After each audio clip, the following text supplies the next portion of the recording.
What's the problem? He wasn't the neighbor anymore. He wasn't that guy that I knew. He was a murderer. He was a rapist. He was a child molester.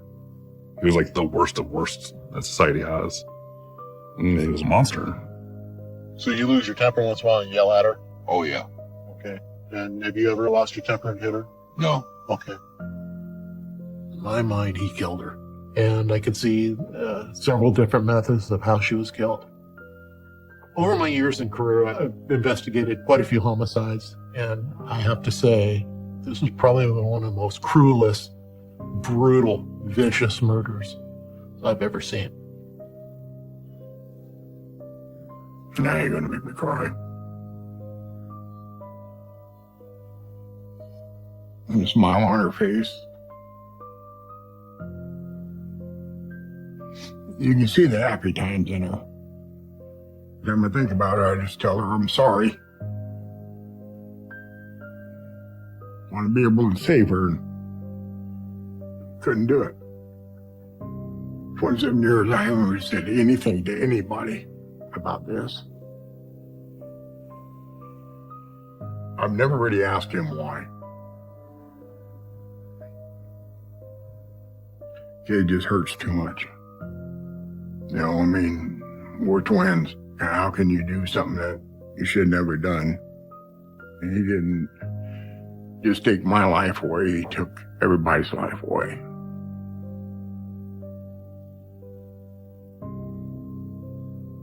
Clark Elmore is my twin brother. Some people can't believe that we're that much difference. How I stayed away from trouble and he kind of went to trouble.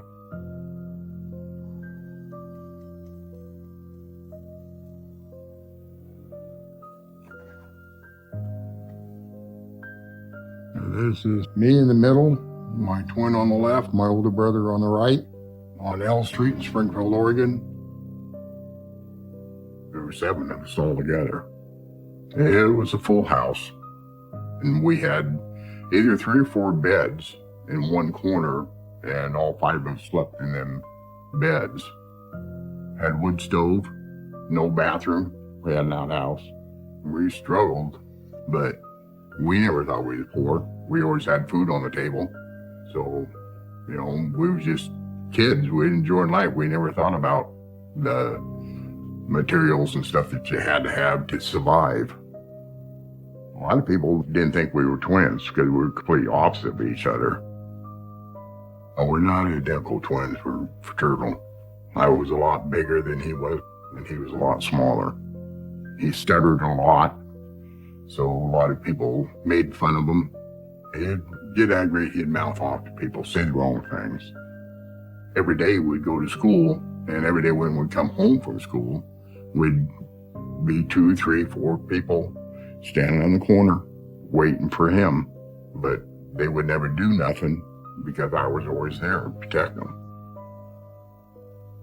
We were inseparable. We did everything together.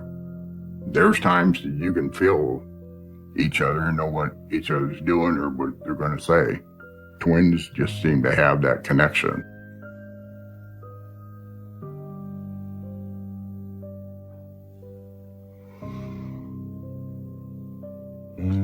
I think that's Christy's, probably her 8th grade year. You know, she was coming out of her shell. She was finding her identity. She was making friends. She was always smiling.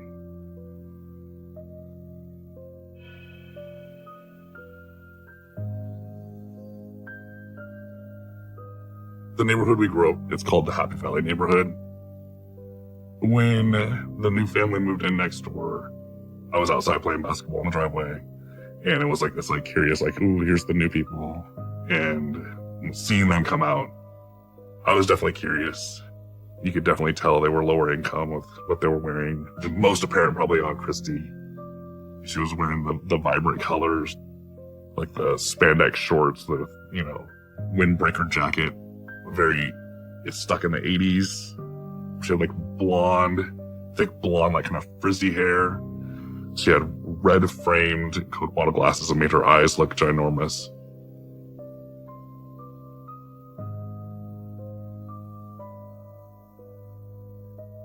Christy was one grade below me. When she was going to the same middle school that I was, we had the same bus stop. There were kids that would make fun of her and pick on her, usually because of the clothes she was wearing, her glasses. And so after I got to know her a little bit better, I developed a little bit of a soft spot for her.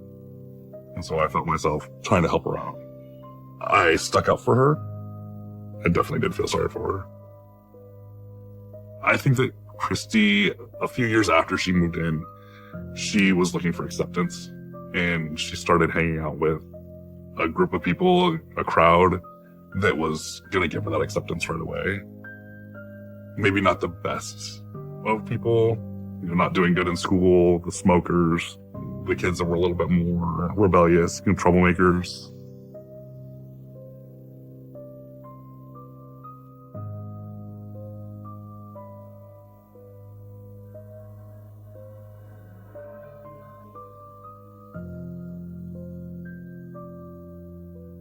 The first time Christy ran away, I really wasn't concerned, but I guess I didn't realize the depth of, what was going on in the house or why she ran away.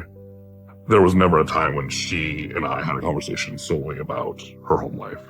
Now I really wish I would have reached out to her or said something to her or let her know that, there were people that cared about her or that could help her.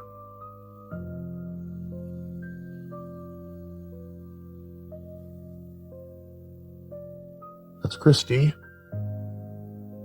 It's kind of a sad fact that the court excluded any, what I would call live photos of Christy. So the jurors never got to see a picture of her when she was alive.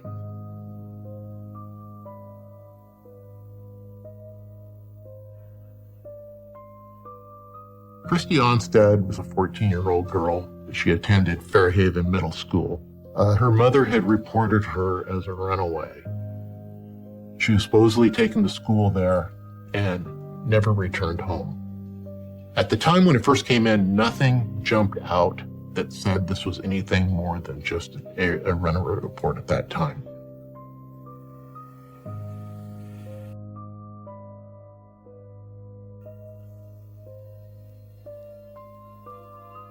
When you first looked at it, face value, it's like, all right, maybe this was a rebellious situation. And then the mother gave me a couple photographs of Christy. I thought it was kind of normal. My daughter ran away the weekend before, and she ran away again now. And I don't know where she is, but there was one comment mother made that struck me as odd that a parent would make. And that was that she said, I even asked James if he got mad and did something to her. And I said, why would you ask that? Well, because he has a temper. I'm like, okay. Now that is not a normal statement or question that one spouse or parent would ask the other parent. I thought that was really odd. But when I was there, I had no evidence to be accusatory. And sometimes you have to be careful when you're in those early stages with no evidence that you don't want to shut people down and then you have nothing. But I thought it was best to remember that statement. I think the biggest thing that went through my mind was that I'm starting to get a little bit of a fear that this is not a runaway case. This is something far more serious.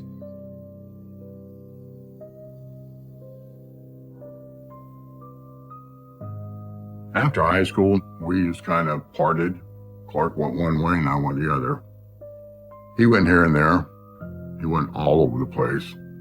He just seemed to go job to job. The people Clark hung around with was, a lot of them drank a lot. Clark was very unhappy.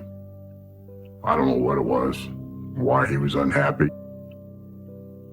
I remember he ended up in prison in Boise.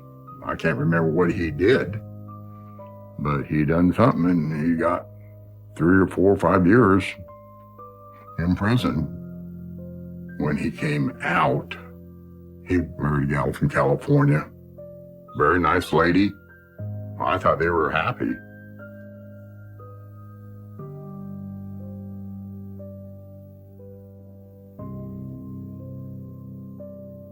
I found out that she was 3 months pregnant. And that's when I kind of stepped in and talked to her and tried to make sure that she was okay. I took care of her all the way up until the baby was born. Actually, from the time she was born, I was there. And then the nurse wanted me to ask me if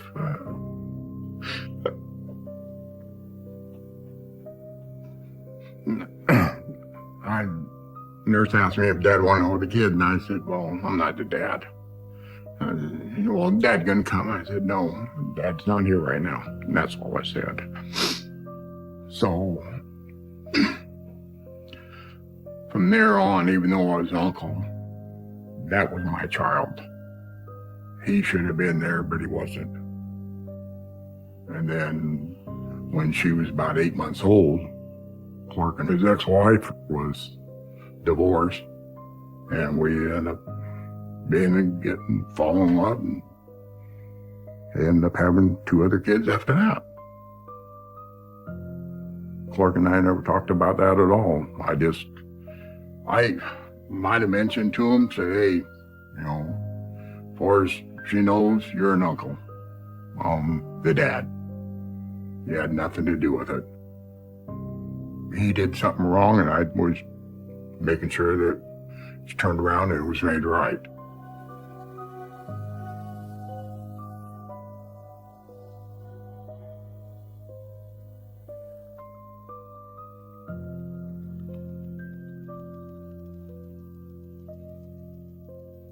I located several of the kids that she knows that hangs around with at school, and I talked to each one of these kids, and none of them had seen her. There was one girl that was pretty close with Christy, and she had told me that Christy never really disclosed anything to her, but would almost. She would say there was something that either happened or was going on at home, but she never really disclosed to her what it was. But this girl worried about it. And I remember her being pretty emotional about it and said, if I knew, I would tell you, but I don't. When I left there, I was more concerned that this was more than just a rebellious girl that ran away from home that will either turn up or will locate her.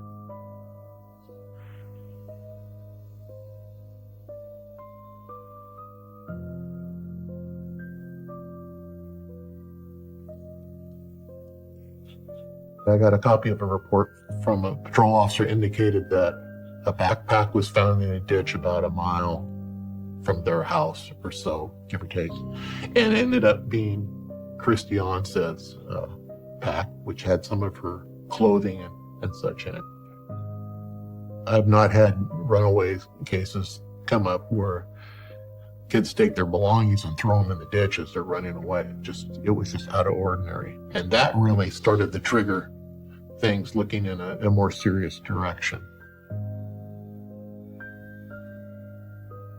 James Dickey decided to get a hold of people he knew in the neighborhood and such and organize his own search. It wasn't walking around knocking on doors asking where she was. It was people walking in the backyards looking under stuff. I mean, that to me, it was like, that's what you do if you're looking for a body recovery, not that you're looking for a live person. And why would you do that? That just seemed really, really now way off the normal track. And when I talked to the deputies, their impression given to me was that he was suggesting or wanted to steer the searchers in a particular direction. You need to go east. You need to look this way. No, don't look any other way. It does trigger kind of a little red flag in your head.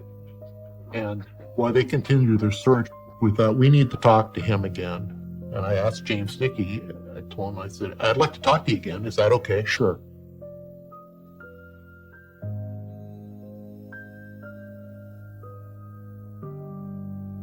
What sort of problems have been happening at home? Has there been any sort of arguments or more rebellion lately than before that's been going on? These last couple of weeks, you know, man, it's got real bad, and we were trying to diffuse, man, the situation. Can you describe what the changes were that were going on? Attitude, you know, it's like you ask her to do the dishes. She acts like you beat her. Man, you have abused her. Man, I have a tendency to yell a lot. Okay. So you lose your temper once in a while and yell at her? Oh, yeah. Okay. And have you ever lost your temper and hit her? No. Okay. And then we got into, well, you took her to school, and I believe that's when you kind of wanted to clarify, well, and I didn't actually drop her off at school. And I dropped her off at the light down there because there was a bunch of kids out there, and that's where she wanted off. And then I turned around and went about my business. Okay, now she wanted to be dropped off there rather than to school. Yeah. And we came to a point shortly after that comment and him trying to clarify that. Never forget this. I looked at him and I said, okay, with all this going on, where do you think she is? I haven't got a clue, but honestly, I don't think she's kicking. Meaning that she's probably dead? Yeah. I looked at him and I said, why would you say that? Because she's got a big mouth. Now, in my mind, there's no doubt. All that's telling me that he just told me she's dead. And how does he know that she's dead? Because he killed her. That's the conclusion I came right at that point in time. Was that you know she's dead because you did it. So I didn't have any evidence or probable cause at that point. I just had this gut feeling. I knew this was not a missing person anymore. Now we're in a homicide.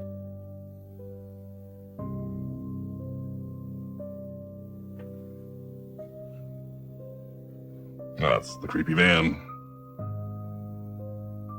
Even before everything happened, my friends and people that I knew that knew Christy, my house was the house next to the molester van.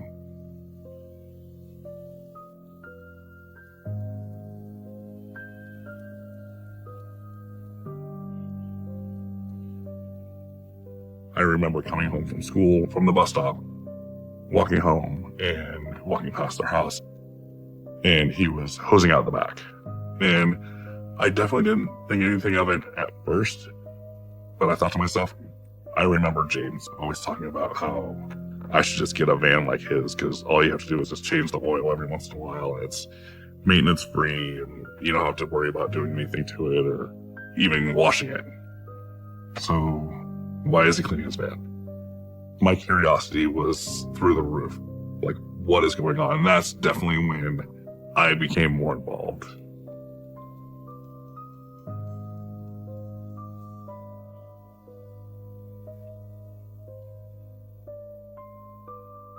They had started a search party near where the backpack was found, up by Lake Patton. Me and my dad had left the search party even after it had been going on all day, and went back up at one point. And when we came back up, law enforcement was looking at James and talking to him, and just the look on his face was, he was just white, and he was shaking, and the law enforcement agent had something for him to sign. And I remember seeing him, and he could barely hold onto the pen. He was shaking so much when he was signing the release. And me and my dad kind of looked at each other like, he has something to hide. They take her somewhere. She locked up somewhere. Like, what did he do?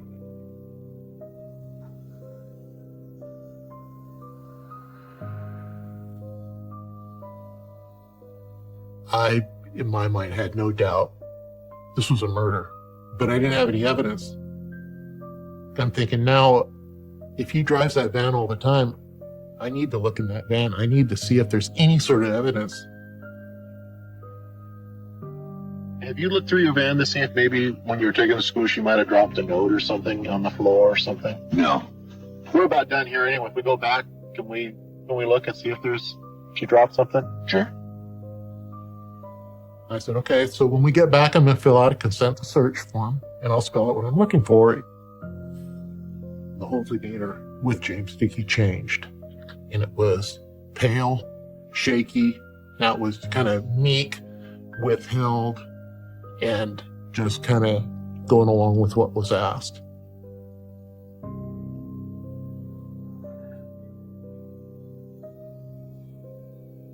I wonder why a lot of times he'd let me search.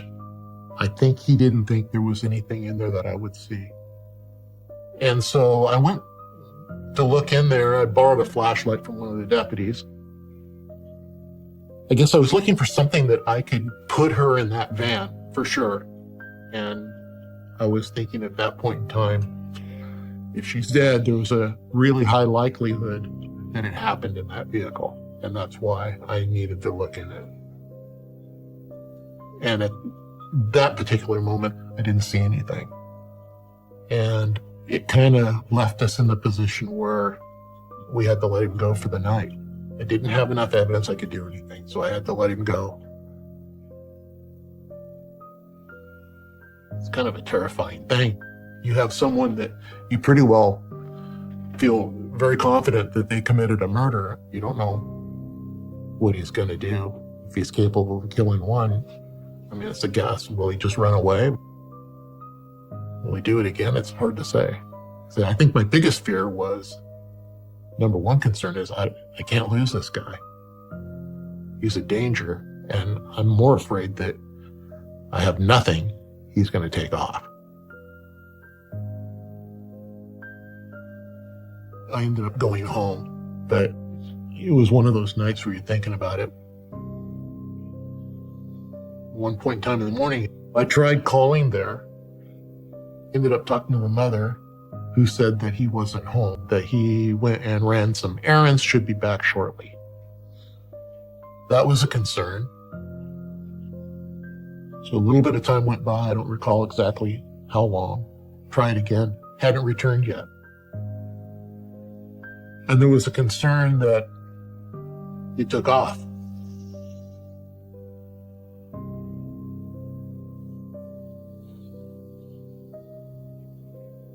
We went back to the house, talked to the mother, and there were questions asked about, well, where would he have gone to? And the mother is like, well, I thought he went to run errands. He should be back. I don't know where he is or anything. And during this, there was a search through the house. And I believe it was during this time where we ended up finding, it was like a box container that had several different state identifications. They all had James Dickey's picture on them, but there was different names. Now I have a big concern. I mean, who is this guy?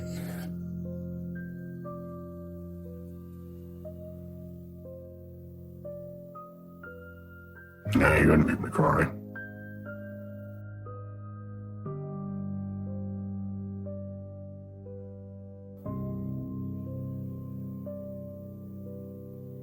I remember this way. When she came around, when the only times I seen her, she always had that smile on her face. Every time I think about her, the only thing I do is look up and say, I'm sorry. I wish I could have done something.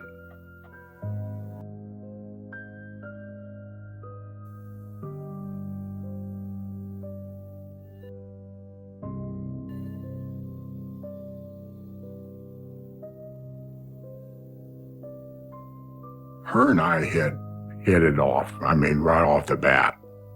Big time. And Clark seemed happy. Yeah, I thought, well, you know, he's just going to raise her like his own. But he just seemed like he was, you know, doing what a father should be doing. But he told me I should call him James. Why I want calling you James? He just told me he's going by James Lee Dickey. I'm going, who the hell is James Lee Dickey? And he goes, well, that's me. I didn't think about it then. You know, I just figured, boy, he's done 180 turnaround. Here he's finally straightened out his life. Seemed happier than what he normally was. At least I thought he was.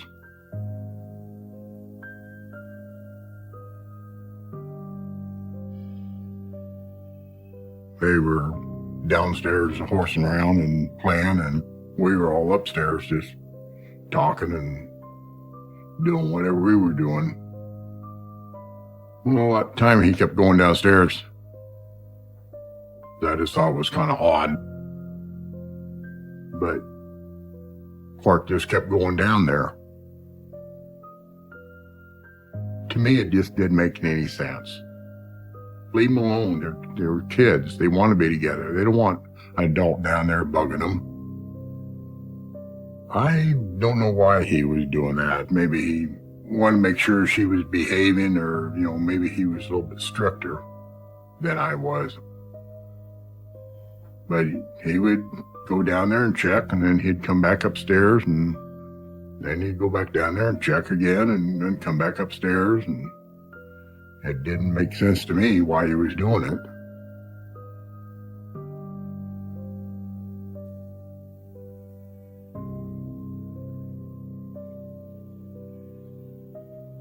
Out of the blue, Mom called and said, "Have you seen your brother? Chrissy's missing." That gut feeling again. But as soon as she said that, I just automatically knew. It kind of clicked. That's why he's going downstairs. He had been doing something to her. He was checking on her, making sure that she wasn't saying nothing. He was worried about her opening her mouth. And that's automatically when I knew. And I said he killed her. I told Mom, I said he killed her. And she, well, why would you say that? And I said, he did. So I just know. I feel it.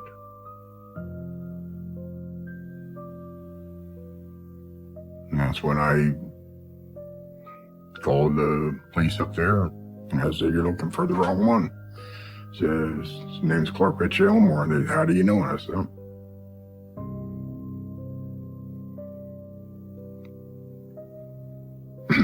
"He said, I'm his twin brother."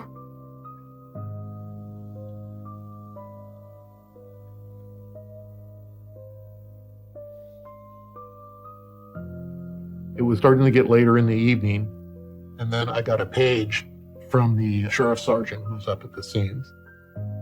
So I telephoned him, and he told me that his search crew had found a body. And at that point in time, I knew, without being told, I knew it was her. I knew it was Chris Johnson they found. There was no doubt in my mind. Searchers at approximately 8 o'clock last night found the body of a nude young female in the wooded area in this general area, and that scene is a big process at this time.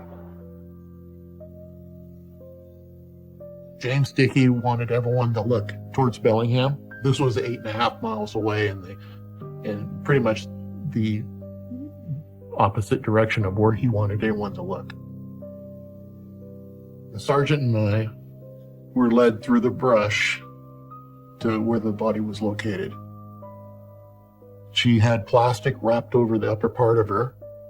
She had a shirt on, half pulled off. She was nude from the waist down. We moved the plastic off her head, and I immediately identified her. That's Christy Onstead. The description in the picture I had, it was dead on. It was, no doubt it was her. I could see several different methods of how she was killed. Oh, I can visualize it. I see her face. Yeah, just like it was yesterday. It was just about as cold-hearted as you could do. She was manually strangled. She was strangled with the ligature, which would be the belt.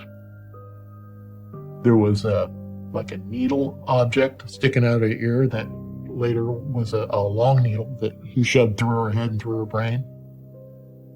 And then she was bludgeoned all about the head. Over my years in career, I've investigated quite a few homicides, and I have to say, this is probably one of the most cruelest, brutal, vicious murders I've ever seen. I knew James Dickey did it. I had no doubt in my mind. After a matter of hours, he's nowhere to be found.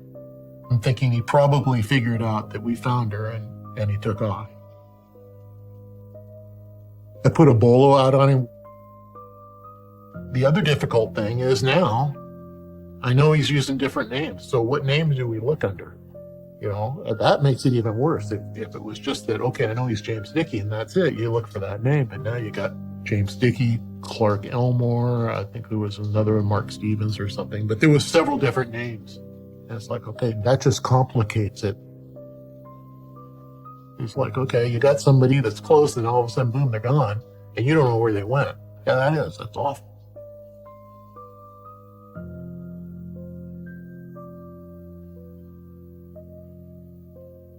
It was late at night, and I remember they had already found Christy's body and already let Christy's mom know.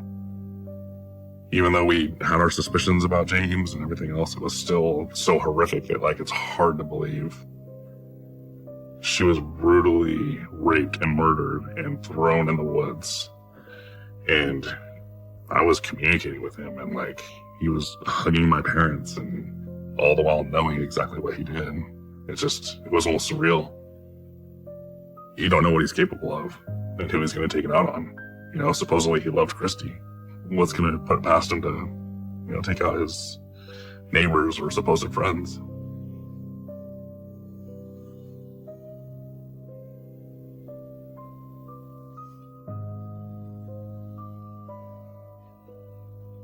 He's a murderer and he's gone in the wind. I don't know where he is. And are we going to be able to find him? I mean, that's a giant concern. And I have no idea. You can go anywhere in the world. That was not a good moment.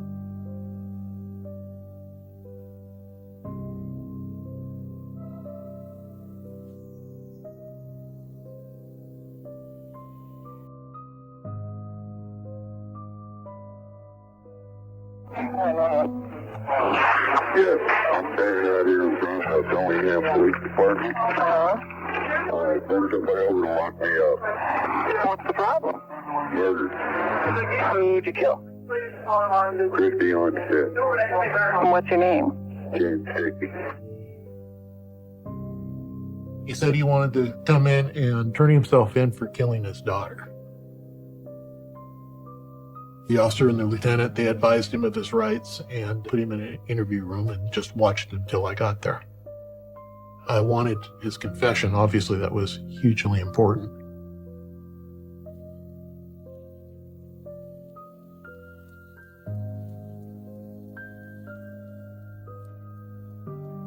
He decides that he's going to kill her. With his hands, he manually strangles her. He takes the belt off of her pants and puts it around her neck and uses that as a ligature. So out of his toolbox, he removes this big needle. He decides to put that in her left ear and then ram it through her head. And he says that she's still moving and making some noise, so he decides to take some plastic, like a garbage bag, and put over her head. Christy was bludgeoned to death. Basically, he took a sledgehammer out of his toolbox, and then he used that to strike her on the head until she was dead.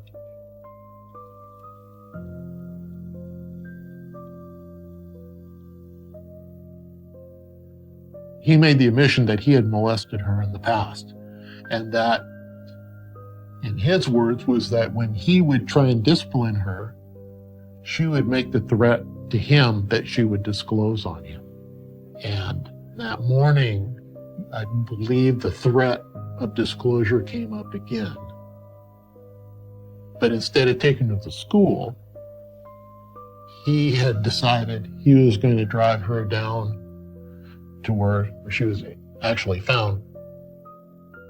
The real sad part on this is, did she realize that when she got in the van, she was not going to survive the trip? You know, I wondered, did she know that? At some point, I would think that realization came in. To me, that adds to the cold, cruel, viciousness of this whole crime, is that at the point that she knew that she wasn't coming home.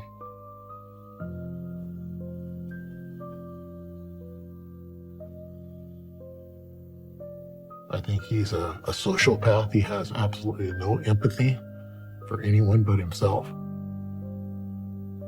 This whole story is just a tragic thing where everybody lost in this situation. You know, this girl was unfairly victimized and cheated out of life, and all her family was destroyed because of it. Something like this should have never happened to her.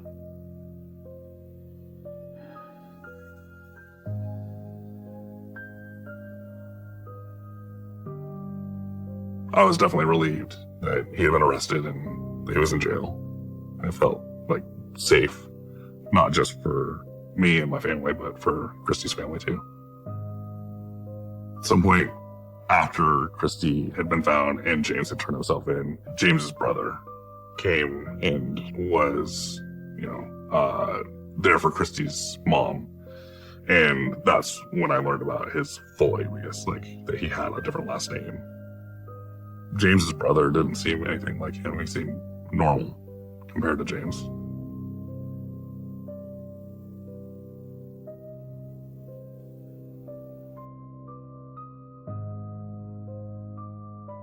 Once she was found after the trial, I think that I did a lot of reflecting, and I still do sometimes when I think about it.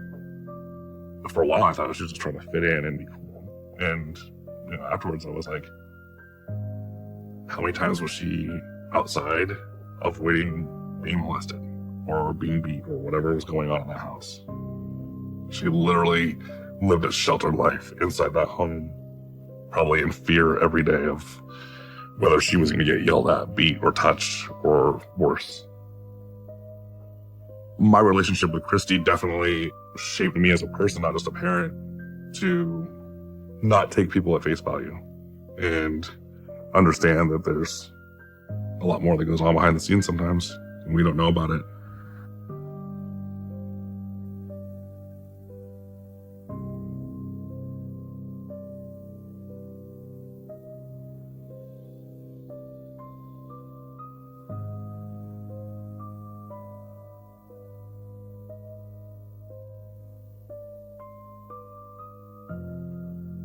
In 27 years, I've seen him 4 times. Never asked him why or anything else. I kind of stay away from that subject.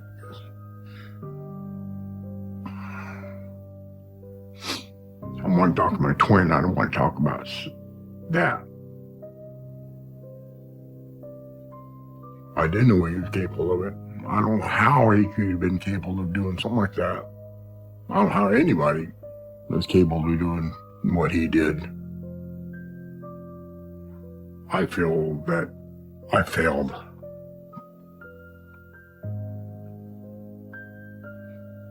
I think I feel that I failed myself. Because I didn't know. If I would have known, then things would have been different.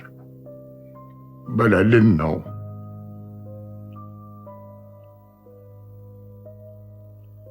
I try to correct everything and try to make everything right. But this is one thing I couldn't make right. I can't bring her back. Sometimes that's what bothers me. That I can't make, excuse me, can't make this one right.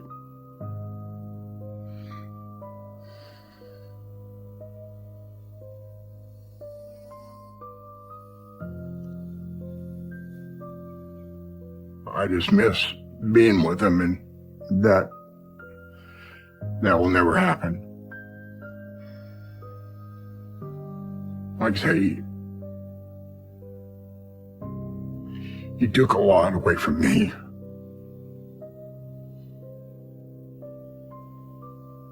27 years, I haven't ever said anything to anybody about this. I keep it in.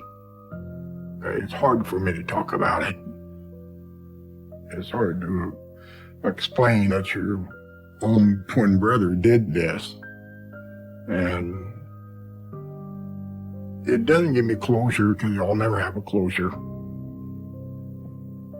But it may help other people realize that, hey, maybe we need to talk to our kids. You know, and if that helps, and I say one kid, I've done my job.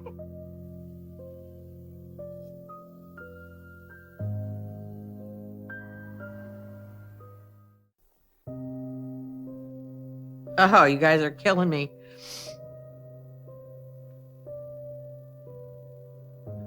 That picture makes me feel anger and sadness. It makes me angry at John. It makes me hate him. He was my brother. He was the only person I had left. And family's supposed to be there for family. But how could you? How could you be there for that? God, I can't even imagine it. I can't even imagine it.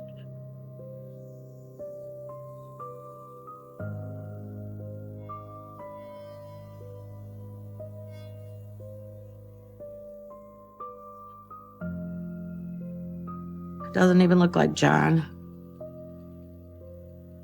Doesn't look like the John I remember. He could have had a really good life.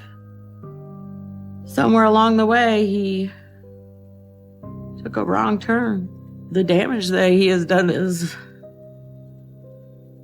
unrepairable. There's no going back. You can't bring any of these victims back.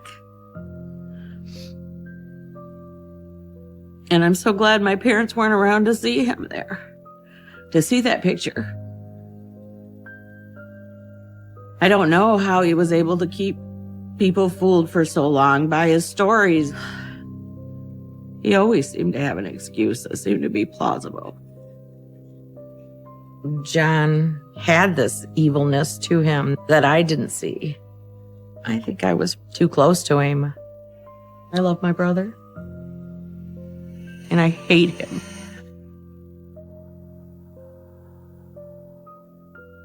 This is a picture of John and I. I think I was probably about 5. And he was probably about 8. We grew up in Augusta, Michigan, very small town. John and I were very close. I loved him. I looked up to him. And I wanted to do what he was doing. Playing baseball, playing kickball, playing hide and seek. We did it all together.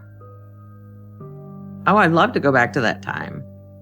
John and I had a fantastic childhood. It was a normal childhood. Somewhere along the way, something happened with John. He let evil in.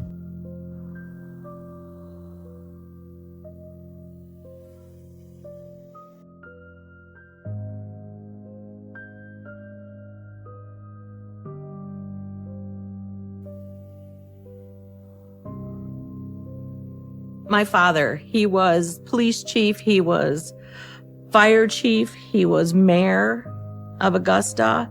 He did everything. We knew everybody, and everybody knew who we were. John, at a young age, got himself into trouble quite a bit with his mouth.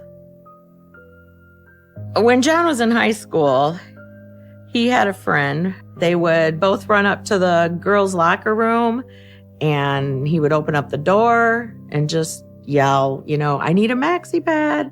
And they just thought that was so funny. When they came home and they told me about it, and of course I laughed, I just shook my head. Like, "John, you're going to get into trouble for that." And he always was like, shrug it off, be like, I'm just having fun.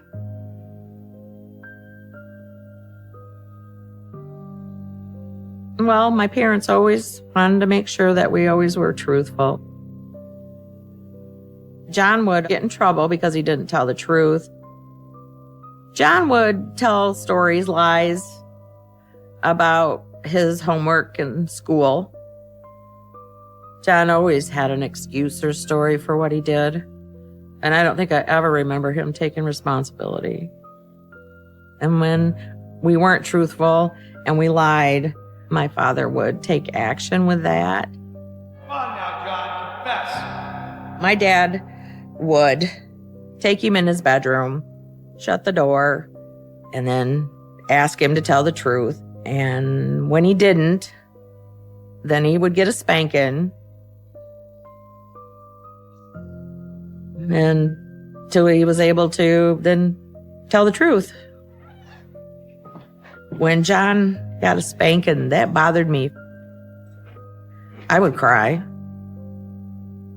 I think it hurt me worse than it did him. I don't remember John crying. John was never really too emotional growing up. I could ever remember.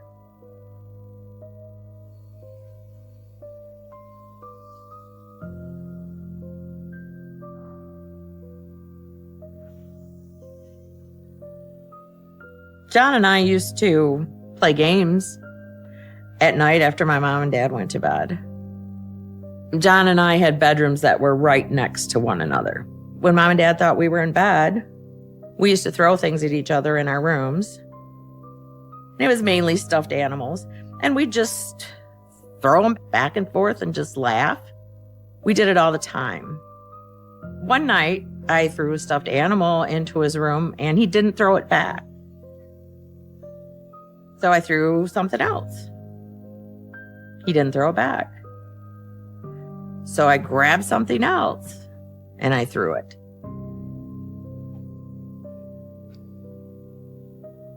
This time John came back, but he walked right into my room. He just said, "If you throw anything else, I'm going to kill you." It didn't even sound like John. He was very dark. That was the feeling I got. Very, very dark and just unlike John. It did scare me a little bit. And I just went and got in bed. He turned around and went in his bedroom. And that was it. I just figured he was just in a bad mood that night. Could have been a million things. I do not believe that we even played that game anymore. And, you don't think that your brother is mean or evil.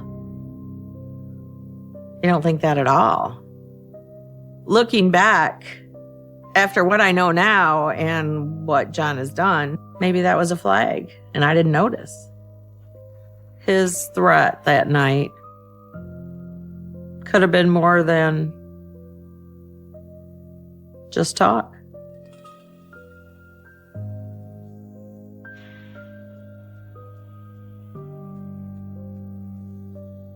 Growing up, John and I both had a paper route when we were kids. He did one side of town and I did the other side of town. One day I was on my paper route and I was delivering a paper to this house that had a big, beautiful dog. When I walked up to the porch, here come that big dog.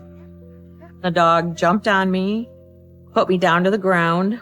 Then I remember the people that lived there coming out and pulling the dog off me. I was crying when I went home. Mom and Dad were calming me. We talked about how the dog had attacked me. I had a few bite marks on me, but there was no blood or anything like that. But it scared me. I know John was there, but I don't remember John ever saying anything at that time or even acting upset over the situation. When I went to do my paper out the next day, the dog was nowhere to be found.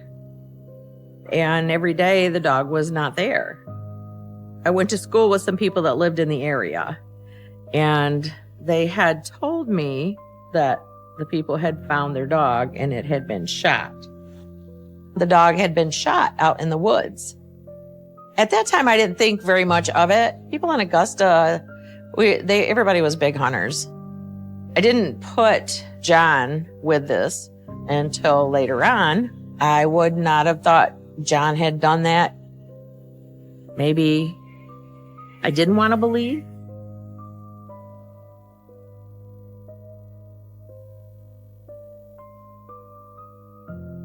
After John graduated high school, he went into the Navy. He was over in Japan for 2 years. After John returned home, John told me all kinds of stories of things that happened where he was stationed. He told us a story about how he met this woman at a bar. They went back to his hotel room to have sex. He had said that she had went into the restroom, and when she came out and walked over to John and he turned around, and it ended up being a man. So what did you do? John had said that he had totally freaked out and beat the hell out of him. He's such a storyteller that he told it in a way where all the guys in the room found it very funny. I didn't really think it was that funny. It was always hard to tell when John was serious or he was exaggerating. I didn't know whether to believe it or not. So it was the first time that I've heard John ever admit to any type of violence. He was over in Japan for 2 years, so a lot of things could have happened to him. And it makes me wonder if that's the time he started having different types of sexual desires.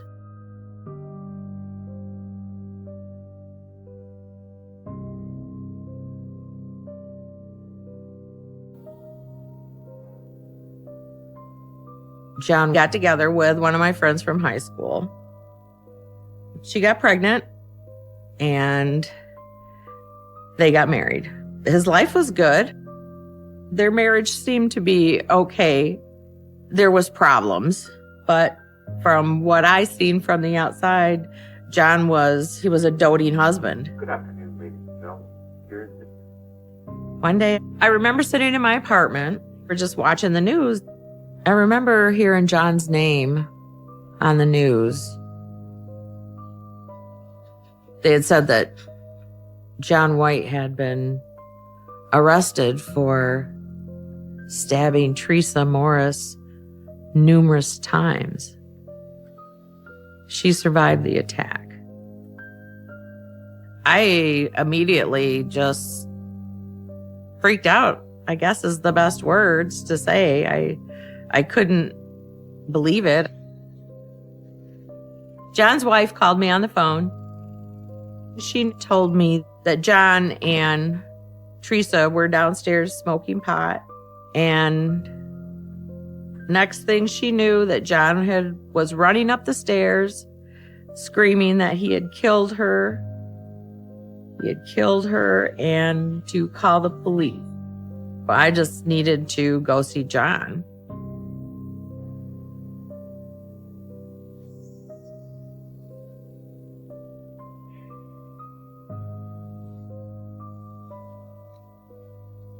When I seen John for the first time, he had had cuts on his hands by his thumbs.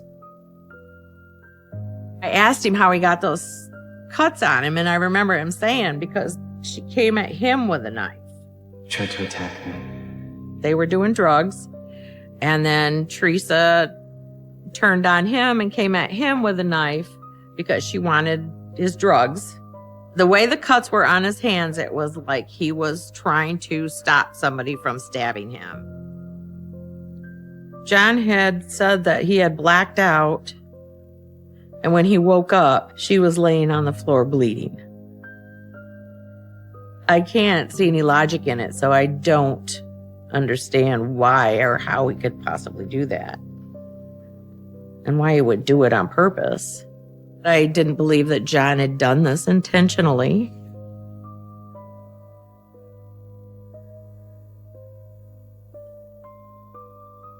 According to Teresa's testimony, his whole demeanor changed. I remember her saying that it was like he was not there. His eyes were like black, and then that's when she got scared. Looking back now, I believe that Teresa told the truth.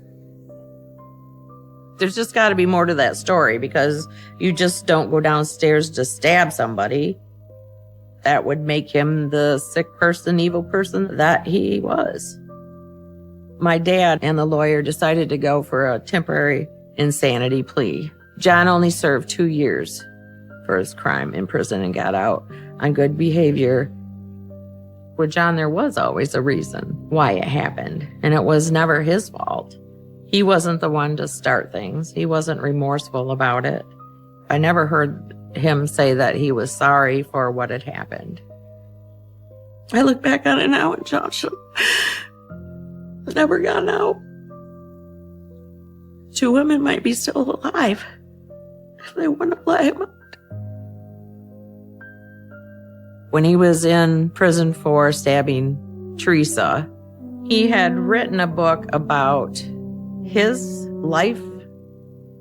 John sent me a copy of his book. Some of the things that he wrote in the book caught me off guard. In that book, he speaks about our paper routes. I got to the part where he had talked about shooting a dog because it had attacked me. I was shocked. I didn't expect that at all. He kind of explained how he got down on his belly and had his shotgun and had waited for that dog to come out in the back field, and he shot him because the dog had bitten me, hurt me, scared me to death. Didn't have a clue at any point in time. He never mentioned it. He never came back to me and said, that dog will never bother you again. I definitely got a sense of he did it because the dog hurt me. I felt that John's sense of right and wrong were definitely off, but I obviously didn't know everything about my brother.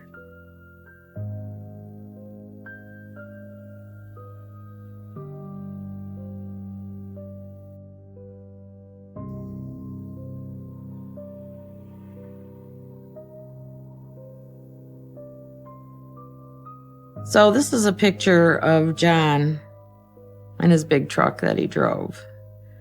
He was very proud of that truck. Back then, I thought it was very cool that he was an over-the-road trucker. I thought, how cool would that be just to go and just cruise around the United States?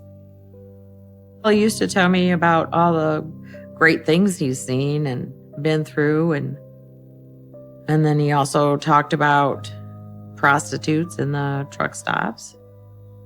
He called them lot lizards. They would come up and talk to all the truckers and talk to him.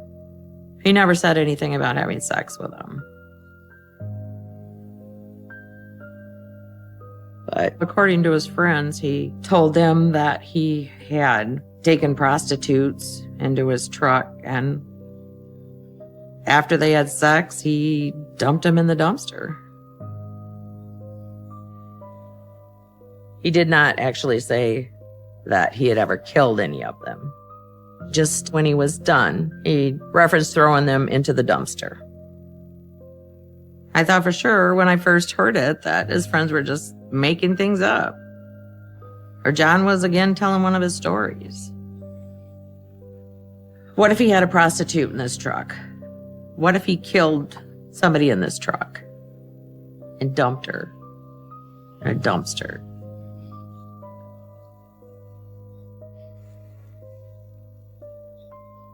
Seeing where things went to,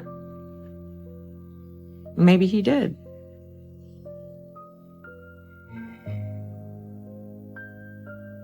I think the life that John led on the road was his evil side, his evil life, his other side. Later on down the road, I was into watching crime shows, and there was a particular one where there was prostitutes that were missing on this one stretch of highway. So I do wonder if John was involved in any of that. I didn't think much about it at the time. I didn't think about it much until Vicky.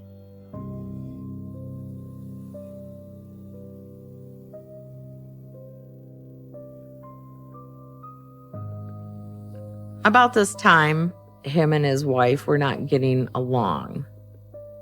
They were having problems. He took a job at a laundry place that did linens for hospitals and such. And this is where he met Vicky Sue Wall. He told me that he had fallen in love with her. He had an affair. He also told me that he would meet Vicky in the parking lot and she would get in his truck and they would go and have sex. I think I'm in love. I don't want to hear about this. I told him he needed to come clean with his wife. That's enough. But John didn't want to tell his wife.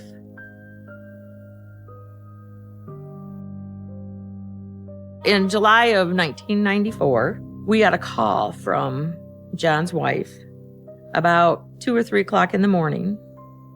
His wife had said that he had hurt someone and he was going to end his life. I was totally freaked out. I remember going and getting in the car and going to look for John. There was something very strange going on. And at that time, there was a report of Vicky Sue Wall had been missing. So we were putting 2 and 2 together and was wondering if John had anything to do with that.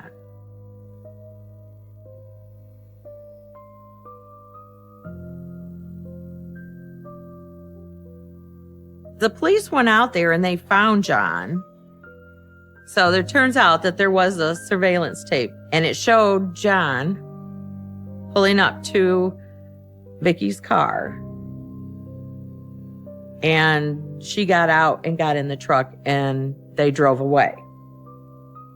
The tape never showed John coming back and dropping her off. When they found her, they identified her with dental records because it was so hot that the body had decomposed. John was arrested for Vicky Sue Wall's murder.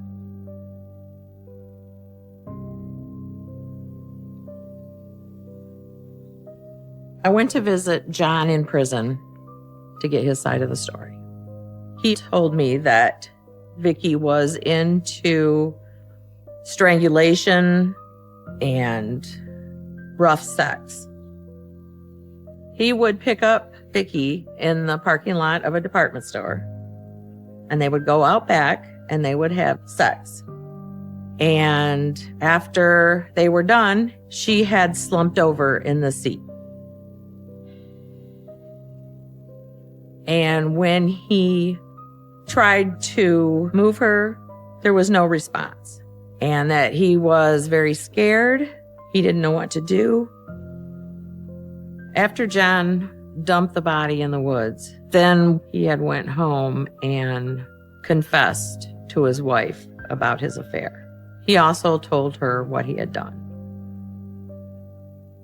My response was, why didn't you take her to the hospital? And his response was he was too scared. I do remember thinking, another story. Here's another story. He's making excuses because people just don't fall over dead. I tried to talk myself into believing it was an accident. But in the back of my mind, I didn't know whether it was or wasn't.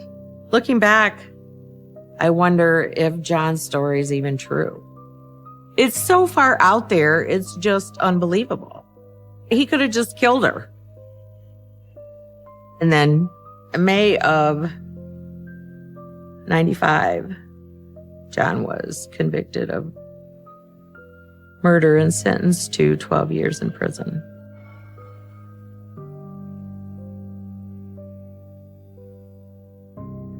While John was in prison, his wife divorced him. He became a minister and had told me that he had given himself to Christ. He assured me that his past was behind him. I wanted to give him the benefit of the doubt. I'm just that way. So if he said he was changed and that's what he wanted to do was go to Christ, who was I to say he didn't? John came to live with us, and he tried to find multiple churches to minister, but because of his background, he didn't have any luck with that. I remember him dating online, and that's when he met Sally. She was a very, very nice lady. Funny, fun to talk to. She told me that she absolutely adored him and loved him. And I was pretty happy about that because John loved her. I asked him, I said, does Sally know about your past? And he said yes. Then I went to Sally and asked Sally if she knew of John's past. He gave you all the gory details? And she said yes. I did wonder what she really did know. There was an opening for a minister at her church. The church took him in, they welcomed him in. He decided to move up there. And John was very happy.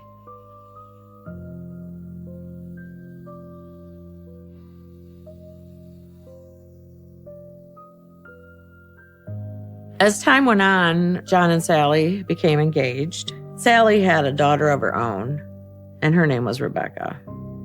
She was a very beautiful girl. She was funny. She was nice. John was excited about Rebecca becoming his stepdaughter. They were growing close. John moved into a trailer park, and Rebecca lived in the same trailer park. Rebecca had a young son, and John talked very highly of him and doing things with him. With John and Rebecca, the relationship that they formed was a father-daughter relationship. John was sick. He came down with a really bad cold. And since Rebecca lived in the same trailer park, she would take him soup, check on him, bring pizza over. And on the other hand, when Rebecca would have to go to work, John would come and take her son, take him to daycare, whatever she asked him to do. They kind of just helped each other out. But there was a time that John had called me and seemed to be a little bit upset. Rebecca had promised to have pizza and movie night, and she had backed out on John. She's got some damn nerve. Rebecca stood John up that night to get together with her baby's father. I believe that they were going to try to make amends. He was like, I can't believe she did that after all I've done for her. I have done so much for her. I can't believe that she would stand me up like that. And he would repeat himself. John was going on and on about it, and I just thought that it was a little bit ridiculous to be going on that much about it. I gotta go. After John and I hung up the phone, I really didn't think too much of it. In hindsight, I think that he was becoming obsessed with her at that point. As I look back, obviously, John had sinister thoughts about his stepdaughter.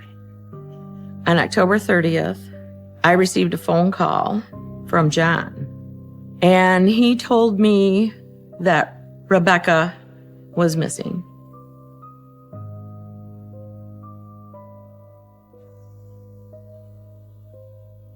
John had told me that he was supposed to pick up her son and take him to a Halloween party. But when he went to pick him up, Rebecca was nowhere to be found.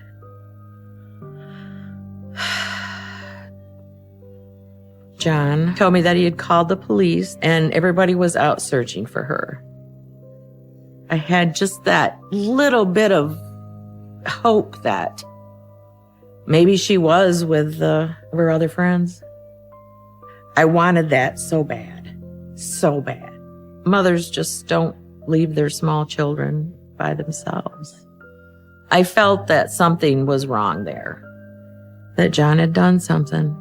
I just got a horrible sinking feeling.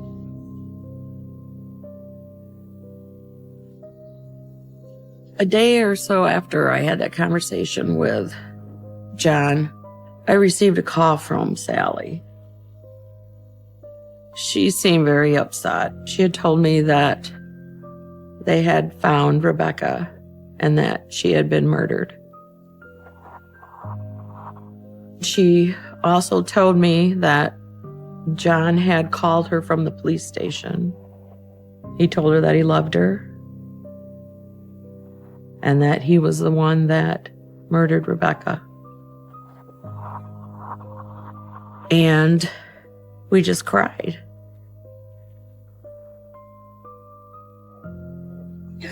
It makes me angry at John. It makes me hate him.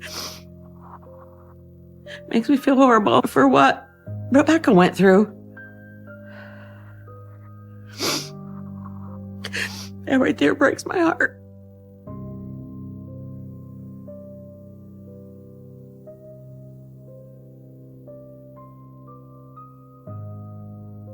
The crime scene tape at Rebecca Gay's mobile home was already there, with the other Halloween decorations. At an afternoon press conference, police detailed John White's confession. First, they say, early Halloween morning, White went through an unlocked door at Gay's home and saw her in the hallway. He told police he wanted to act out a fantasy of killing a woman and having sex with her dead body. The suspect... No. Can't do that. I can't do that. Nope. I know what he did to Rebecca. I know. And I don't want to watch it.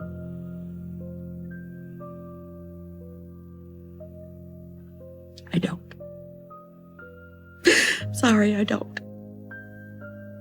He walked into her trailer and hit her on the head with a mallet, and he had sex with her dead body, and he threw it in the ditch. And yeah, I've been there. It's not a good place for me. I'm sorry. What he did to her is unforgivable.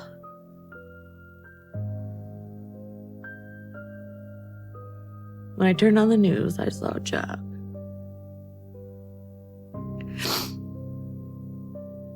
Confessing to the murder of Rebecca. I remember feeling anger and being appalled. This morning, I deleted these downloads I had.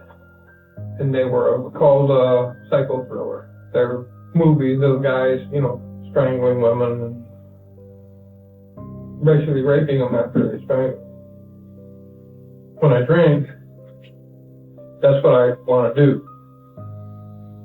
And I had drank 5 beers, and I remember walking across the lawn. I opened her back door, and I went in, and that's when I had the rubber mallet in my hand. And she came down the hallway because she heard the door open and close. And she looked out back. I hit her with the mallet. I don't know how many times. I just couldn't believe it. I was shocked. Everybody was shocked. It's evil that does that. I know that I am a terrible monster. I know I need to be in a cage. John was convicted of murder and 56 years in prison. He deserved a lot more than that. He deserved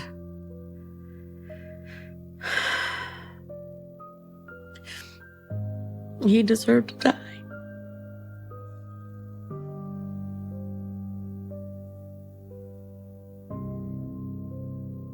I want to look at this picture. I see John White, a serial killer. This isn't my brother. I always gave him the benefit of the doubt. I couldn't imagine the things that he had done. For me to talk about John and to talk about what he has done was a sort of a weight off my shoulders. But the picture of Rebecca, it hurts my heart. It breaks.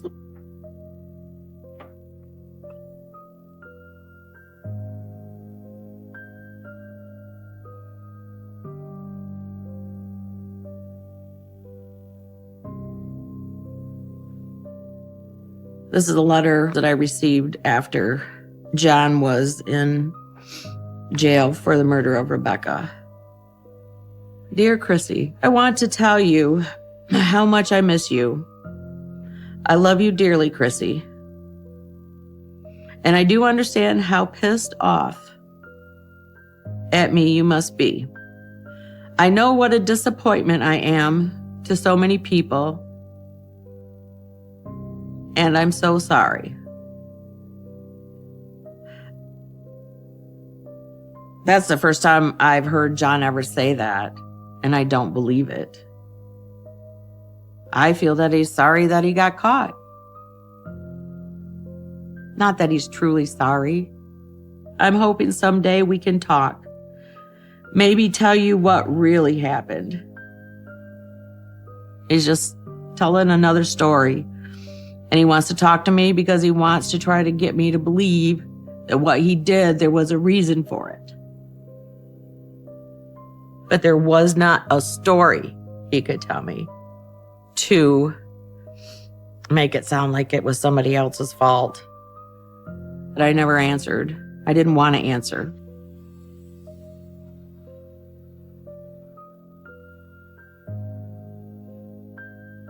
John called me every day, sometimes twice a day. But I never accepted any of the calls.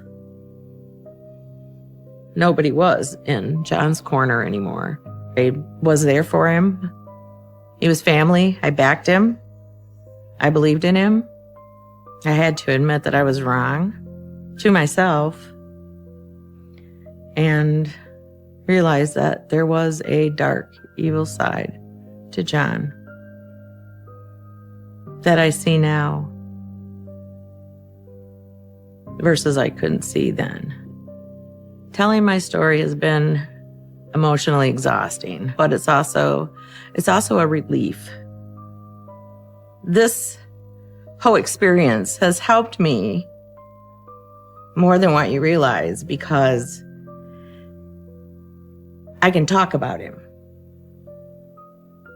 versus just keeping it all in. He very much betrayed me and his family.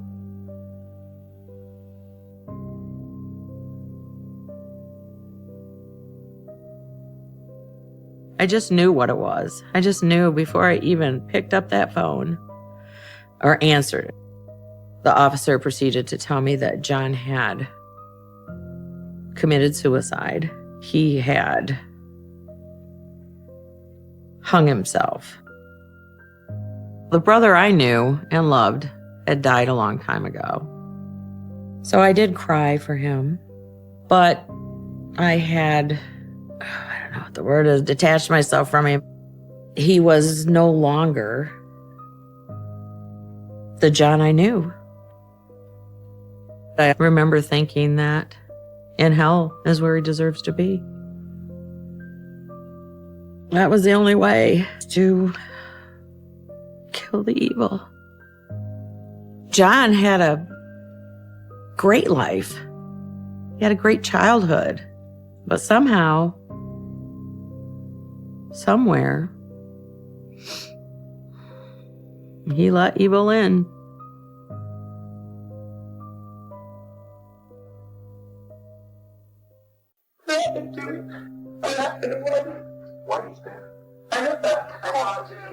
When I walked outside, I always thought, and when I came outside, I said, Whitey. And there was nobody around there. Nobody. I was screaming for help. There was nobody around. Just lies. She just lies. She's fake. She knows what she did. She knew. She made sure he was dead. Joy is the person who destroyed my life. She's the person who took away my dad. She is just a very horrible person.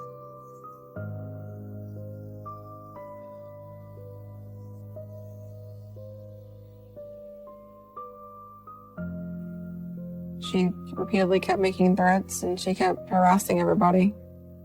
I was terrified that she would hurt me too. It's a feeling I don't want anybody to ever have to feel. It's hard.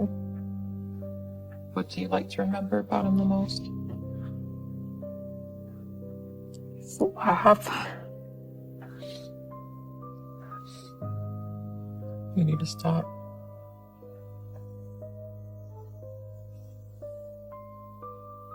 I just feel like I'm looking over my shoulder. You're always wondering what's going to happen. What is she going to come up with next? Especially if she got out, I'd be waiting for something to happen. But I felt like someone had to speak up for my dad. Someone had to be there for him. To make sure people will know the truth of what kind of person she is.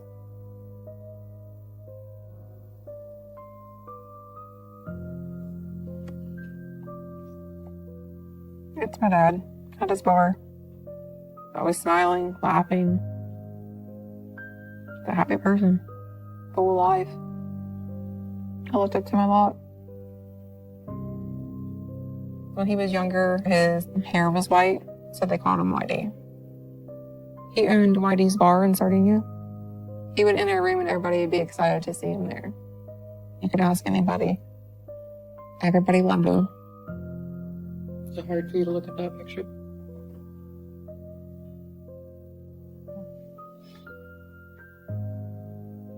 Do you often look at his picture? You just can't?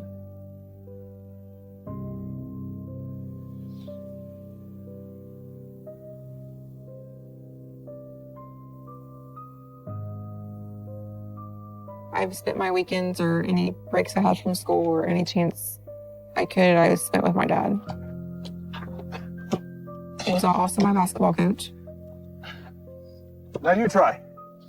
He took time out of his day to have practice with us. He loved to do it. And he was always a very devoted father. Woo! Nice Good shot. Way to go, kiddo. Do it again. I didn't get told no very often. I mean, I probably should have sometimes, but he did anything for me. If I needed anything, he got it. He always made sure I was taken care of. When I was 9 years old, my dad brought me to meet Joy. They seemed like they got along in the beginning. Then it all went downhill pretty fast.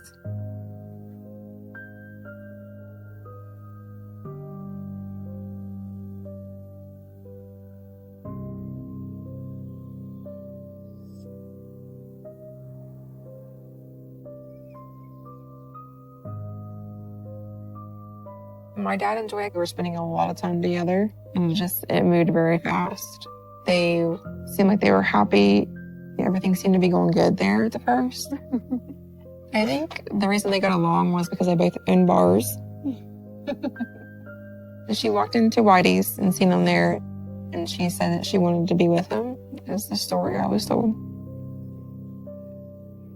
When I met her for the first time, she was this tall, high energy, very loud, kind of in your face type of person. Your dad tells me you're quite the basketball player. I'm a quiet person and I didn't like to be bothered really. And she was just kind of like in my face, just kind of kept asking me questions. That's so great. I'm going to have to come see one of your games sometime. I just had this weird feeling there was something about her that I didn't like. I felt like she was trying too hard to get me to like her or try to just push herself on me. It was weird for me. There was just something about her. I felt like she was trying to impress me way too much at that time.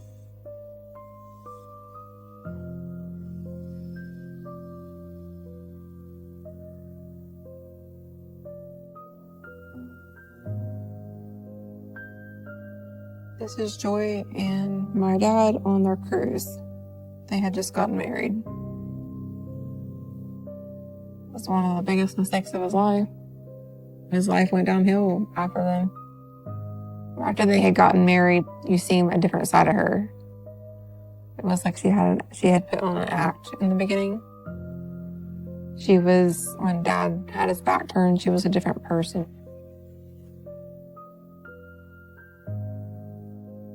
She wanted to control everything. She didn't like him being around me, for the most part. Is it going to be like this every single weekend? If he was around anybody but her, I felt like she was upset. I want to spend time with my husband. She always wanted to be the center of attention. She wanted all the attention on her. She wanted my dad all to herself. I felt like she was not happy I was around on the weekends, like all the time. I felt like she wanted more freedom on the weekends. We can get a babysitter. It's just one night. When she'd bring up wanting to leave and like go out to the bar or something, he would just tell her, I have her this weekend. We cannot go out. I'm not going to leave her somewhere. I'm going to stay home with her. Not tonight. You could just tell by her face. She was just mad. She just wasn't saying much. I knew something was definitely wrong with her. She's very quiet, just staring you down, just this look of hate in her. I don't think my dad saw that side of her in the beginning.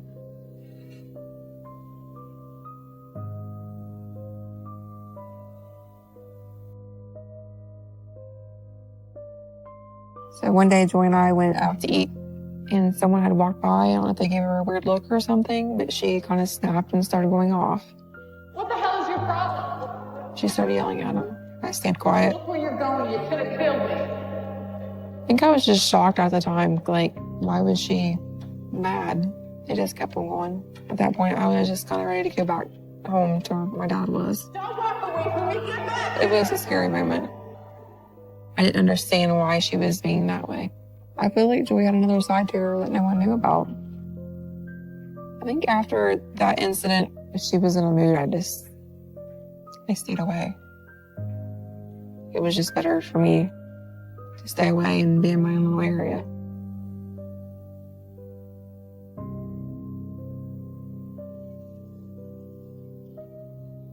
I remember sitting in the front room watching cartoons, and I noticed there was guns in the couch and the chair. That had never happened in the past. This was something new. I started seeing them being under the furniture, on the stands, and the cushions everywhere, in the kitchen. Then it just started happening all throughout the house. They were just laying out on the ground. They were laying up against the wall. It wasn't your typical hunting guns, like locked in a cabinet or a safe or anything like that. They were just, there was handguns, there was everything laying in there. Like especially in one of the bedrooms, they would keep a lot of them in. I kind of wondered why they were all there. After seeing the house filled with guns, there was more to the story. I knew it wasn't right. I didn't tell my mom about the guns all in the house because I think she would not let me get back. She wanted to protect me.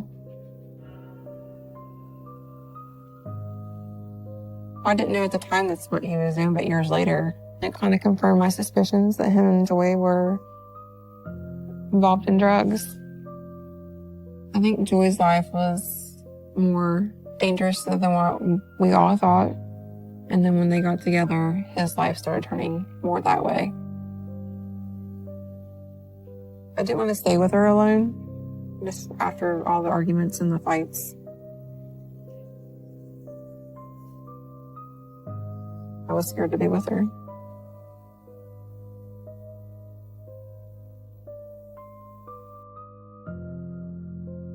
In the beginning, when my dad and Joy got together, everything was good, but things quickly took a turn. What are you thinking? And one day, my uncle was very serious with the conversation with my dad. You could tell it was a very serious conversation going on between them. She's a problem. You don't know her. I seen my uncle telling my dad that he needed to stay away from Joy. She wasn't a very good person, that she was going to bring him down. I did feel better that someone else was realizing that there was issues with the relationship. I mean, I had been worried about him for a while now. But I thought maybe that he would open his eyes up and get away from her. Don't say I didn't warn you.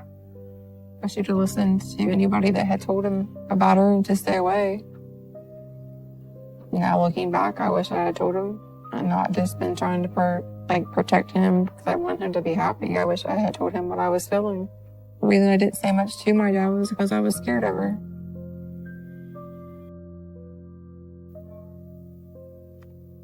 Did Whitey ever hit you in front of you? Yeah. Give me an example of what he did. He had a pretty bad temper when he was drinking.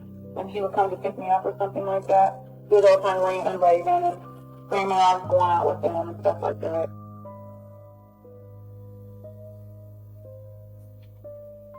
She's saying that my dad hit her. I never saw my dad be physical towards her. She couldn't give him examples. It was like she was just trying to make them up. She didn't know if they would see, anybody would see my dad hit her. So it didn't happen. The way she was acting was describing her personality, not his. I never remember him yelling at her. I always remember him trying to get her to stop. And if she didn't, he would always try to leave. I never seen him hurt anybody, especially he wouldn't hurt her. I mean, she raised her fist to me. He still didn't touch her. Makes me angry. She's trying to paint him as a bad person because he wasn't. She's describing herself. Anybody that knew him knows that was not my dad.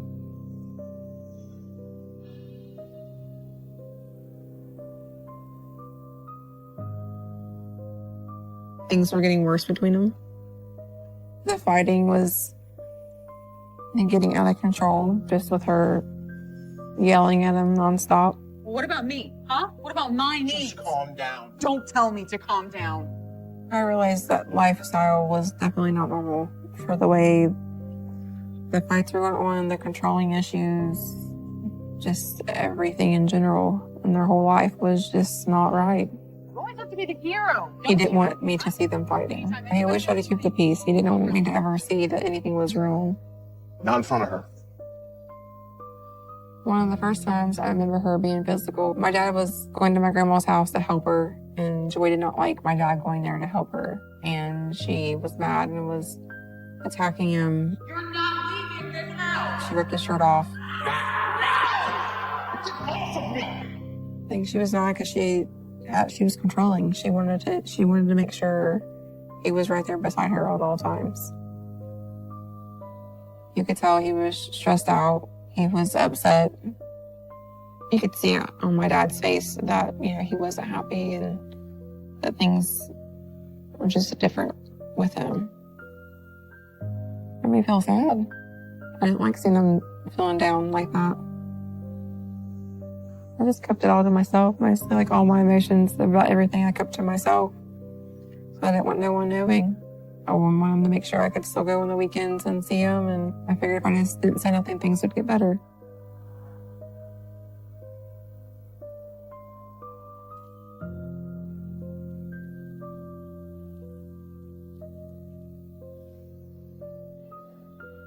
I just remember sitting in my grandma's living room. He was on the phone. His shirt was actually laying on the couch behind him. And she kept calling repeatedly. You need to stop. And she didn't stop. She just kept calling and calling and calling. You could tell he was aggravated. Stop calling. She couldn't stop. We just tried to talk to her to get her to stop yelling and screaming. But I think that just made her worse. And he finally just wouldn't answer the phone. I think she was getting aggravated because it just kept ringing and ringing, and I think they finally just took it off the hook. I never experienced anything like that. I know my grandmother never experienced anything like that. I just seen how it affected, his brothers, his mom, friends. She tore my family apart. I've asked myself many times what my dad seen in her.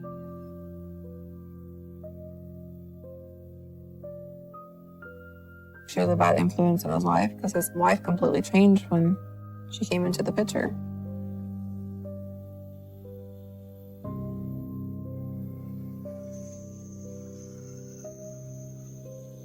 One night I was at my dad and Joy's house. It was late at night. There was a knock on the door. When I woke up, I woke up from the commotion downstairs. I could hear something was going on. What was that? I have no idea. And I just remember walking down the stairs and asked what was going on. I just wanted to go back to bed. There was nothing going on. I knew something was wrong. I just didn't know what it was. I just went back up to my room and just stay away. That moment was very scary for me. I was terrified. And to come to find out later, I asked questions about it. They said someone had just knocked on the door and that they had left when they got to the door. It always makes me wonder, was someone at the door that night to hurt him then? And then the person at the door hears everybody up and realizes there's a house full of people, or if he just got scared and took off. I always thought that maybe she was planning to kill my dad that night.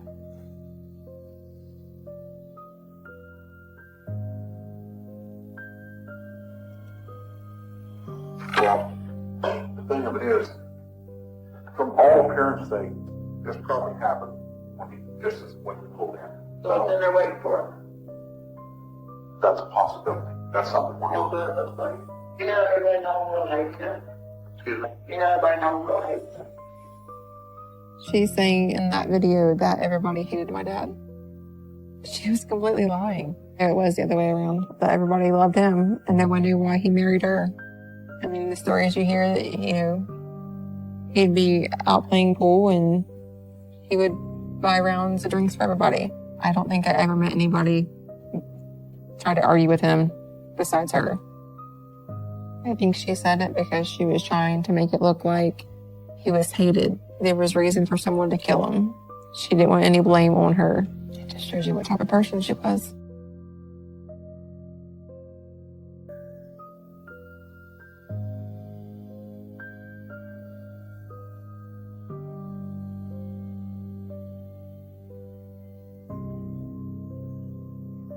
One day I remember they had a huge argument. They were fighting, but I don't remember what they were fighting about. I just remember she was just screaming and she just looked so mad. Get back here. What are you doing? I felt like she was just filled with anger. Don't you walk away from me. We got in the vehicle, but the vehicle wouldn't start. After my dad locked the doors, she picked up a stick or some kind of piece of wood and started hitting the vehicle and trying to break the windows. She was hitting the vehicle and just acting crazy. I kept leaning over towards the driver's seat to get out, like I was afraid she was going to break the window. And my dad was grabbing hold of me to pull me over to the driver's seat. I thought she was going to get in the vehicle and hurt me or him. In that moment, I just wanted her to stop screaming and just hitting the vehicle. I didn't know what she was going to do or what happened if she did get in the vehicle. I remember her screaming and just hate in her eyes. This black, dark look. My dad was scared and I could tell he was frustrated. He wanted her just to stop. She was just going around the vehicle, hitting the vehicle. When he got out, Come on, Whitey! she was reaching across, trying to get the keys out. Give me the keys. Give me the keys, Whitey. I remember grabbing the keys, but I didn't want her to have them. Enough! Because I wanted to get away from her. Get off me! I was scared, terrified of her.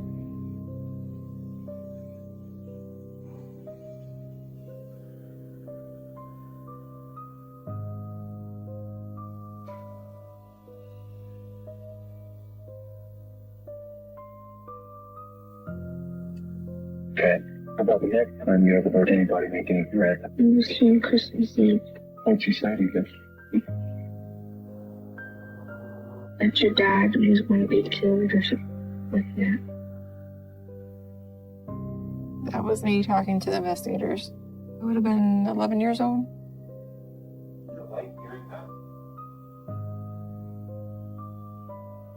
It's hard because I don't really remember being being questioned about it. And it sounds like I was scared. It shows you she's crazy. She doesn't care for anybody else but herself. And if she would hurt a child or yell at a child who wasn't doing anything, she had some serious issues. I should have a good memory of Christmas with him, and I don't. I just remember sitting in my grandma's living room and her calling nonstop, just harassing him. And the threats are getting worse. She threatened him all the time. Hello? She told me that she was going to have my dad killed. Tell your father he's a dead man. That moment was very scary for me. I was terrified of her. I hung up on her. No kid should have to listen to someone threaten to kill their father on Christmas Eve. And I didn't think he thought his wife would have him killed. That she was just threatening him because she was mad.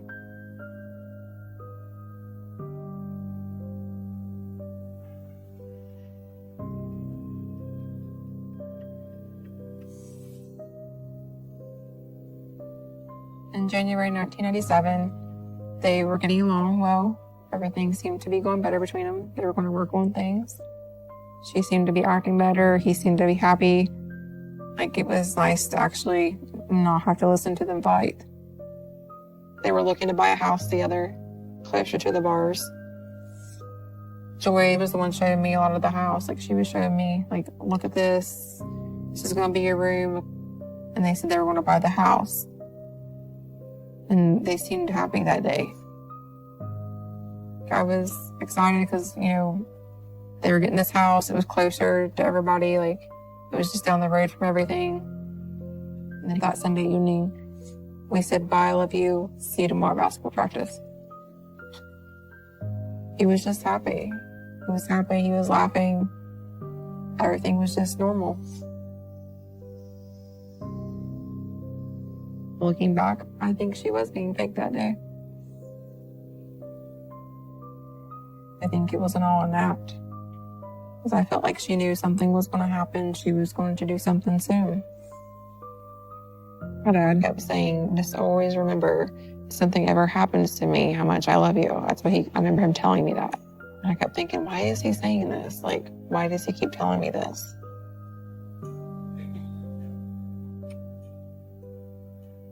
I have a family now. He should be here to see him. I wish I had told my father the feelings I had towards her. I think maybe it would have opened up his eyes a little bit more. It's not fair because she's taken everything away from me. You don't want someone to come in your life and destroy it like she destroyed mine.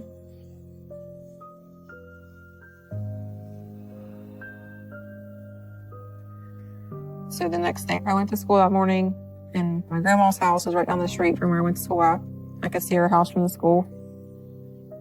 I looked down to see if my dad was down at my grandma's, because usually he goes and checks on her.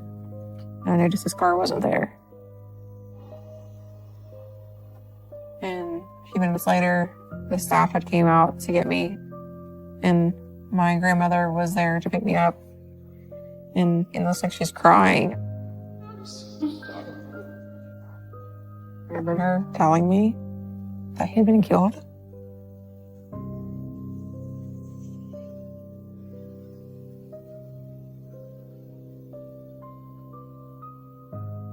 I just remember screaming. After she was involved.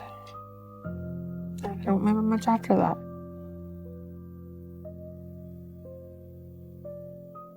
What did you know at that moment about what had happened to your dad? That he had been killed at her bar. And I wanted to know who did it. Like, I wanted to make sure they had the person that did it. And I said they did.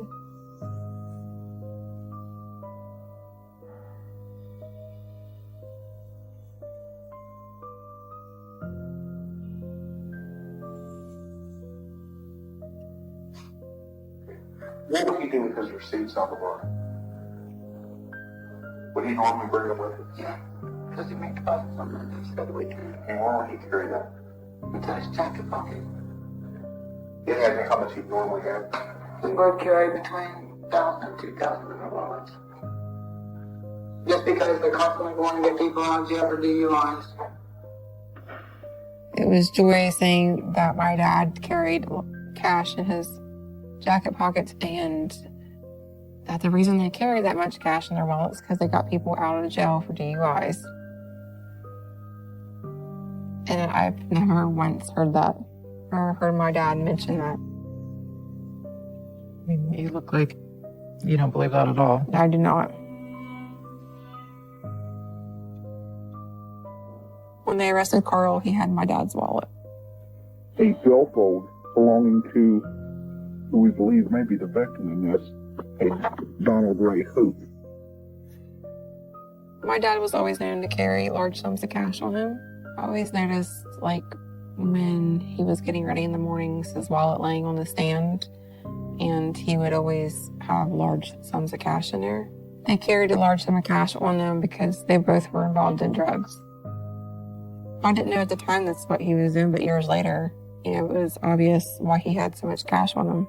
When I was younger, I didn't think him carrying around that amount of money was an issue. When you do look back, that's not usually the case. It's usually not the normal thing to do. I knew something wasn't right. I said there was more to it.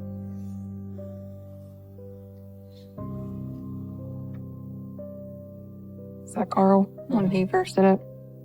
I don't remember him hardly. It was so long ago.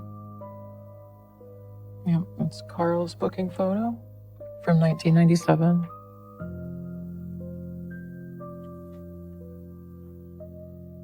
Yeah, I kind of see he's got a smirk on his face. It makes it look like he didn't care. Like he was happy with what he done. I never heard of Carl Lindsay before this happened. Carl Lindsay is someone who took away someone who meant everything to me. He took away my dad. He has turned my life upside down.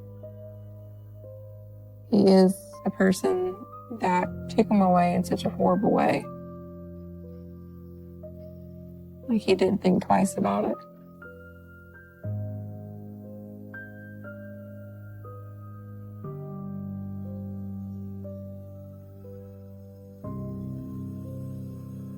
The first time I saw her after that was at the visitation.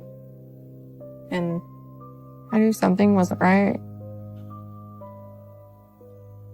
When I went to my dad's visitation, she had a closed casket. No one was allowed to see him. She was running around the funeral home, chatting it up with everybody, acting like she was on a life of a party. It's not normal, very unusual. Why would you laugh and be carried on at your husband's funeral? She didn't even stay by the casket. She kept running around the whole funeral home. And I was sitting there crying, and I was like, why is she so happy? Why is she laughing and carrying on? Why is she not crying? I didn't understand why someone would be acting that way. They just lost their husband. I was pretty sure then that she did something, because why would she be laughing and acting like everything's fine at your husband's funeral? Joy was being extra nice. Like, it was weird. Like, why was she being this nice to me? I pretended to be nice to Joy because I was afraid of her. I was afraid she was going to hurt me too. I think she thought she showed interest in me, it would make her look a lot better. She would rather keep putting on a good act to make sure I thought she was not guilty.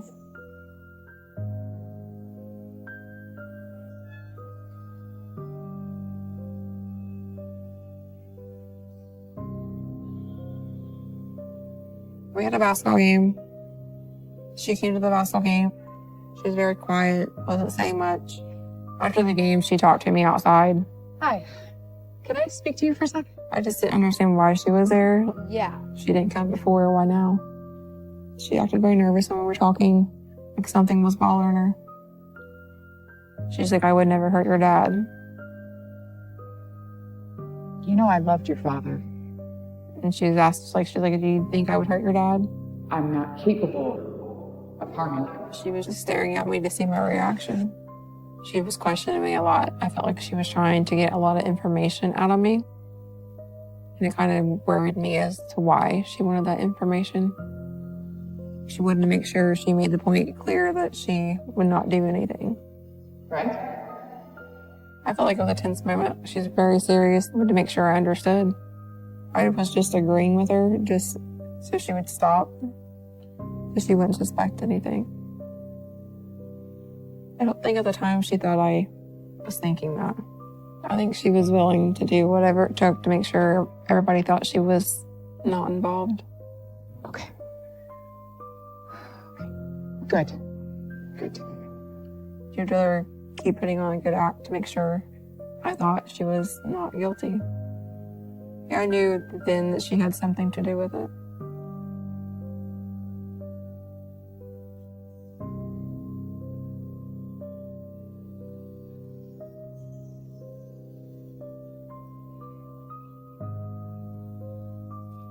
When I found out she got arrested, it was a sense of relief and hope that something would be done. I needed to hear what Joy's part was in it, to know all the details of what happened much as possible, just so I could have some sense of what happened that night. That was my dad. You know, he wasn't mean to her. Like, what reason did she have to hurt him?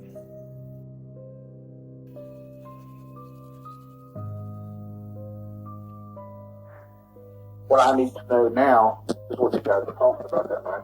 The precipitated this, what put this thought into Paul's head. I don't remember the conversation being that much about killing Whitey. It was just, I was very angry and I said, I'd like to kill him. In a very joking, I wanted to start joking manner. I may have said, why don't you kill him?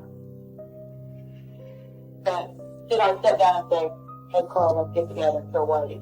No. No, I didn't want to kill him. No. And did I think anybody was going to kill him? No.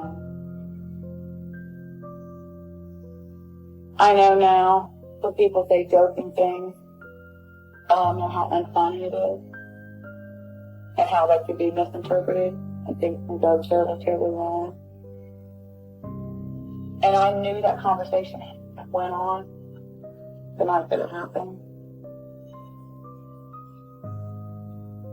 She said she was joking. I knew she wasn't joking. She's struggling to be honest about what really happened that night. I think she wanted him dead for a while. Why do you think Joy did this? They were fighting and her anger got the best of her. She thought she could make it look like he was robbed because he had a large amount of cash on him and there would be no suspicions that she was planning on killing my dad.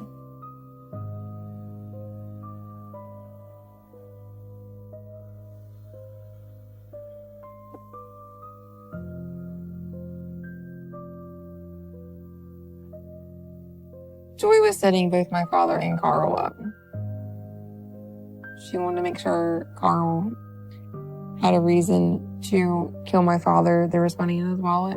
He could have the money and go on, and she wouldn't be looked at as like she had something to do with it. The only thing that he was offered was what cash was in my dad's wallet. They said during the trial that Joy had kept repeatedly calling Whitey's bar to get my dad to go to her bar to pick her up. And they had been fighting, and she wanted him to hurry up and get to her bar. My dad pulled into her bar, and then Carl was waiting on him in the parking lot. Carl told me all the steps that had happened that night. He shot him the first time. And my dad got out and they had fought, and then my dad had fallen to the ground. After my dad had fallen, the gun had jammed. He walked inside the bar, inside the doorway, and she was there. She got the gun and unjammed it. And that's when Carl shot him the second time.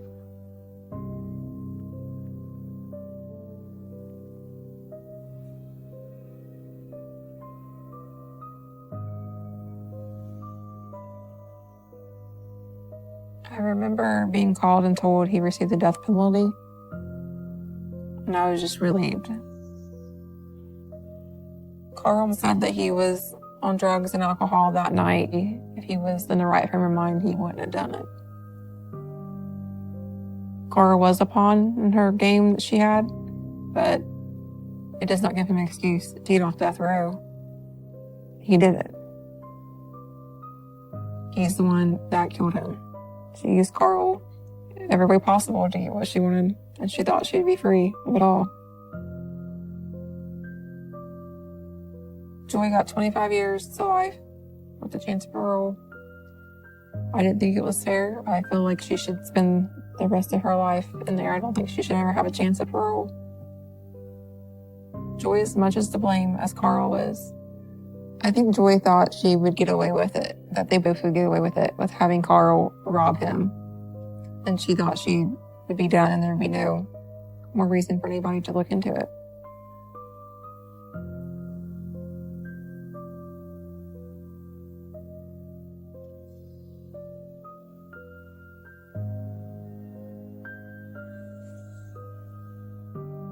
When I met with Joy, I asked her why she did it, and she said that she didn't plan it. She didn't want him dead. He got blown out of proportion. Things got way out of hand. It's not what it seems.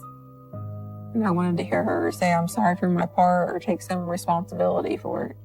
And she never did. I've never heard her say I'm sorry. I don't think she ever will. What do you think her reason was for coming to that meeting? I think Joy wanted me to believe she was innocent, like it was Carl's plan to do it. I'll never believe she's innocent. I told Joy that I did not forgive her for what she did. I didn't understand how she could take someone away who did everything for everybody, including herself. That she destroyed my family. She turned my life upside down. When I walked out of the room, it was a weight off my shoulders that she finally got to hear how I felt. Joy and Carl was taking away everything from me. Not just me and my family. He's missed every big event in my life.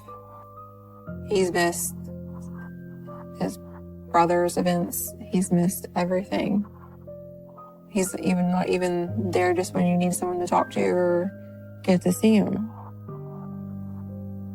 I want to keep his memory alive. I want to make sure they know that he wasn't this mean person to her, as she says he is. That he was the most loving person anybody could imagine. He would help anybody.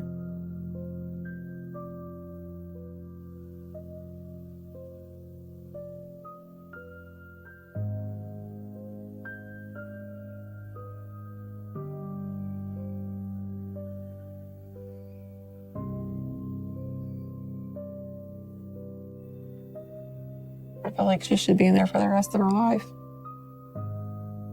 I don't think it'll ever be justice as long as she has a chance of being paroled. Because she's just as much as blame as he is. One day she could be out, and I could see her out somewhere. And that's a very scary thought, to see her out somewhere. She's someone who has made me look over my shoulder since I was 10 years old, who took away my father, and will never admit her wrongdoing. That explains who she is. She's a very evil person.